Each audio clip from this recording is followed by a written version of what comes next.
It appears Britain is a safe haven for paedophiles, and I'm not just talking about Pakistani rape gangs.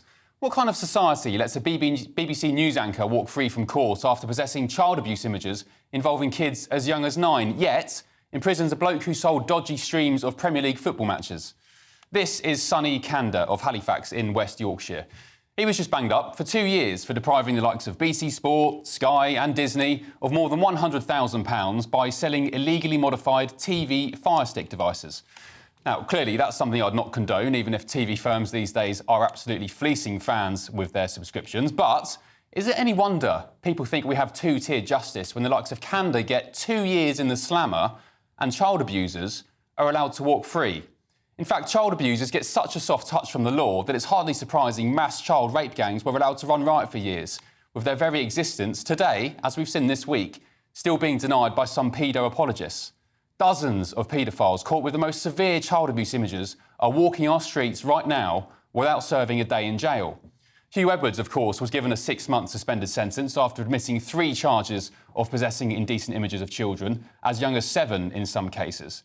Now, judges can dish out 3-year sentences for possessing Category A images, the worst of their kind, like Hugh Edwards had, but instead they routinely offer rehab programmes or community orders. Look at this bloke here, 45-year-old Timothy Johnson, hiding behind a face mask. He admitted possessing 3,000 abuse images at Bournemouth Crown Court in October. He was given a 12-month suspended sentence. This is 57-year-old Stuart Pettifer. He made and distributed images of children, some as young as 5, being abused. He had 14 Cat A images, but was given an 8-month suspended sentence after his solicitor told the court his client had been having intimacy issues in his marriage. And this monster is 38-year-old Mark Bullen. Take a good look at him. He was found in possession of 3,500 photos and videos in what one police officer described as one of the worst cases of his career. He had 556 Category A images, but got a 15-month suspended sentence. 15 months, when his barrister said Bullen had learning difficulties. This pervert is Dr. Ross Canaid. He's a 53-year-old child psychologist who did work at the Tavistock Gender Clinic. Of course he did. He was given a 12-month suspended sentence for grooming who he thought was a 15-year-old schoolboy. He spoke with the lad about having sex in a park and 5 days later tried meeting up with him, only to find out the boy was actually a paedophile vigilante group. I could literally sit here for the next 2 hours and keep those examples coming. They go on and on. Paedo after paedo being spared jail, all while we're banging up blokes who sell dodgy TV fire sticks, and even those who posted words and memes on the internet during the riots. In fact, the National Crime Agency last year raised the alarm that 8 out of 10 people in the UK caught with indecent images of children have avoided going to jail. 8 out of 10. And sometimes these people aren't making it to court at all. Because in a GB News exclusive, our national reporter Charlie Peters, he's revealed a Rotherham grooming gang survivor is being forced to wait almost 2 years for trial after one of her alleged rapists was charged last year. She was first abused by Pakistani rape gangs in South Yorkshire when she was just 11 years old. And after waiting 20 years for an investigation, she told GB News today about the pain of further delays to achieving justice. I say a country that doesn't protect its children is a country that's very, very sick indeed. Two-tier Britain isn't just a meme anymore, it's our dark reality. I'll get the thoughts of my panel in just a moment, but I'm joined first by co-founder of Parents Against Grooming UK, Billy Howarth. Billy, good evening. Thank you for joining me. Appreciate your company. You're born and bred in Rochdale, infamous, of course, for its own grooming gang scandal. Do we have, can I ask you, two-tier justice for child abusers in the UK? Absolutely, absolutely. I agree with everything you said with the court sentencing. I'm seeing it with cases I'm involved with where 99% of these people who are downloading images of children, Category A, are walking out of court. Yet someone who's posted something on Facebook's doing 2 years in jail. So, you know, yeah, that to me is two-tier justice. And of course, with the grooming scandal here in Rochdale, as well as the no abuse scandal in Rochdale, there seems to be a politically two-tiered justice at play here in Rochdale. So do you think this is just a coincidence? We've got the grooming gangs, we've got the mass rape of white British girls systematically over decades where the establishment and the authorities at least have turned a blind eye. And at the same time, we see dozens and dozens and dozens every week of paedophiles being allowed to walk free from court. What kind of message do you think that sends out to child abusers? There is a zero deterrent in the UK, and that's been the way for many years when it comes to paedophilia, unfortunately. We don't act strong enough. When we do catch these paedophiles, they're getting 4 to 6 years, some of them. If you do this to a child, it's 10 to 15 to 20 years. That's what you should be looking at. It's just, there's zero deterrent. That's the bottom line. Yeah, I find it unbelievable. I was reading some of these examples today in the court transcripts, and I'm not going to go into the graphic details, but it was disgusting. You know, as a father, it makes my heart weep, and I just can't believe they're allowed to walk out of court back onto British streets. And at the same time, as I've said, people, for example, we go back to it because it's the best example, in my opinion, of two-tier policing and two-tier justice. People who were at the riots, a judge even warned people. They said, if you're at the sidelines of these riots, as a mere observer, you are getting banged up as well. People who posted memes on Facebook, people who, posted some very silly things, but I'd argue didn't deserve to get banged up in prison. And this chap today, or 2 days ago, who was given 2 years for selling dodgy TV fire sticks for Premier League football games. Can I just ask you though, Billy, this grooming gang, the fire has been reignited this week. The headlines have been dominated by Elon Musk's involvement. Does that invoke memories for you coming from Rochdale and all you've been through up there? So pretty much myself, even on your show, I've been talking about this for the last 15 years on the grooming scandal. And those who I believe who were evidently responsible right to the top of the chain, for example, Gordon Brown, Jackie Smith, Keir Starmer, these are the people and the memos they shared between each other that set off an event around the UK where it was okay to abuse children. So you agree with to pursue. You agree with the Daily Mail's front page today, Maggie Oliver, who's been an absolute star in trying to achieve justice for these young girls. She said that Keir Starmer is as to blame as anybody else. He's to blame, absolutely. Along with Gordon Brown, he accepted a memo that said these girls' chaotic lifestyles were the reason for their own abuse. So the Crime Prosecution Service around the country should not be sued. On the back of that, thousands of children were abused. For me, that's accountable action. He must resign. OK, Billy, of course, Keir Starmer's not here to defend himself or Gordon Brown. We extend the invitation to them to comment on this, but of course they're not here at the moment. But Billy, thank you for your company. Really appreciate it. Have a good evening.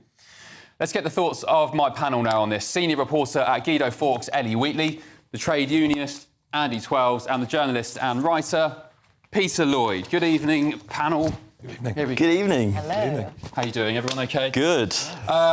Look, Peter, I'll start with you. Do we have two-tier justice in this country, especially when it comes to paedophiles? I know it's been top of the agenda this week with the Pakistani grooming gangs, but I came across dozens of these examples of the most horrific abusers walking free from court, and it just made me think Britain appears to be a safe haven for these monsters. Yeah, it's really staggering, and I think, as your monologue pointed out, it's undeniable that we have two-tier justice. This isn't just the occasional anomaly. This is a repeated pattern of some of the worst criminals in the country committing some of the worst crimes being allowed to serve just suspended sentences, or sometimes not even getting to court. I mean, that's absolutely outrageous, especially when you consider that the victims are the most vulnerable people in society. Yeah. If we should be protecting anyone, it's children. It's a no-brainer. Ellie, your thoughts? Yeah, well, I completely agree. I mean, at this moment in time, we have to think, do we have an issue with our moral compass at the moment? I feel like we've we're prioritising those people who are tweeting horrific things, as you would agree, like that woman who got jailed for 2 years for saying, blow up the asylum seekers for all I care. A horrible thing to say. But when you have repeated offenders for the worst criminal actions possible, I think, in my view, not even going behind bars for a moment. I mean, with Hugh Edwards, I'm not surprised. I mean, I'm not surprised that he didn't actually serve time in jail because of his high status. Right. But these others that you pointed out in your monologue, I mean, there are 30 of them in the last year that just walked free. And you're saying that, you can get, judges can give you 3 years behind bars for these awful, awful crimes. I don't think that's enough. So, Andy, who's to blame here? Is it judges not being strong enough with sentences because they can, as Ali just said, dish out 3-year sentences? Is it the moral compass of Britain? Do we not care about children enough? Do we prioritise people who post memes over people who abuse children? Who's to blame? I think it's not just one person or one group. I think, over the last, 20-odd years, there has been a fundamental failure in all areas of the state, whether it's, in the judiciary, in, local social services, in local councils, in Westminster. I don't think one person or one group is to blame, but I think calling it two-tier would be the wrong use of that term.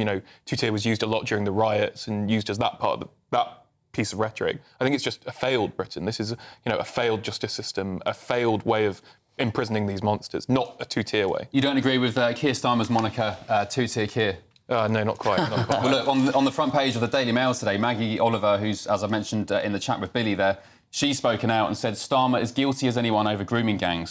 A former detective also blasted the Prime Minister as calls for an inquiry grow. And the Daily Mail never got anything wrong, ever, Well, I would say these are Maggie Oliver's words, not the Daily Mail. It's not, guilty as anyone. Is he as guilty as the people that raped the girls? Well, that's a silly thing. The argument is he was head of the CPS and he made objective changes to make these cases easier to prosecute. What do you make of that, Peter? Is he responsible at all? Should he be commenting on it? Does he bear any responsibility as head of the CPS? Yeah, of course he does. Of course he does. He was complicit in the failure. But although I would say that I think one of the problems here is it's not just that it's two-tier. I think what's really terrifying is that this is a problem that relates to the scale of the issue. There are so many people out there who are downloading Category A images of child abuse. Disgusting. And I think what's happening is the prisons are so overcrowded, there literally isn't the capacity to jail all of them. Well, all the more reason to not bang people up then for... I couldn't agree more, right? I couldn't agree more. How can you expect to crack down on paedophiles when they know that they actually won't serve any time behind bars? One paedophile, Andy, let me ask you... I'm not a paedophile. One paedophile, Andy, that's not true. Who knows? No.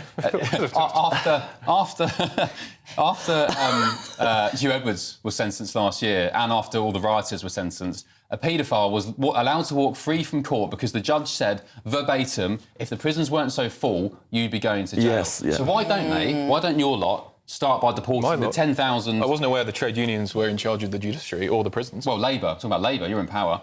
I'm not in power. I'm not an elected official nor a representative of the Labour Party. I'm a trade unionist. OK, why don't Labour get rid of the 10,000 foreign criminals currently languishing in our prisons? That would free up a hell of a lot of space. You'd have to ask. I think it would depend on what you mean by foreign. If you mean dual citizenship, no, because they've got a right to be in this country. If you mean they don't have citizenship here, yeah, sure. Well, there's calls today for the Pakistani rape perpetrators who have dual nationality to be deported. Rupert Lowe, the Reform UK MP, has called for that. Would you agree with that? I think when you get into that discussion, it's much more complicated than just a back and forth on a GB News sofa. That gets into a serious conversation about setting precedent, about stripping people's nationality. Well, that's not one for me. They're dual nationality. Yeah. They'll be Pakistani British. Yeah. So if there is an option for them to go, we're talking about some of the worst. This is a deeply intricate legal process. I don't think it's just a bit of rhetoric. No, but you've got to start somewhere, don't you? I mean, if we're constantly complaining about our prisons being full, and if there is an option, as Rupert Lowe has suggested, potentially of deporting those dual nationals to free up space for these paedophiles, why wouldn't you think of doing that? But come on, I mean, do you really think Great Britain is going to deport anybody? We can't even stop people coming over in dinghies. You know what I mean? It's like as if that's ever going to happen. We can dream, but it's never going to happen. I do joke about it. Well, in Labour's defence, for a bit of balance, they have deported more than 10,000 foreign criminals already. So they say. Well, I mean, I doubt they're lying about it. So I guess they've done some work, but we've got thousands of people still crossing the channel just replacing them. So exactly, and then being granted asylum immediately when they get here, pretty much. Exactly. OK.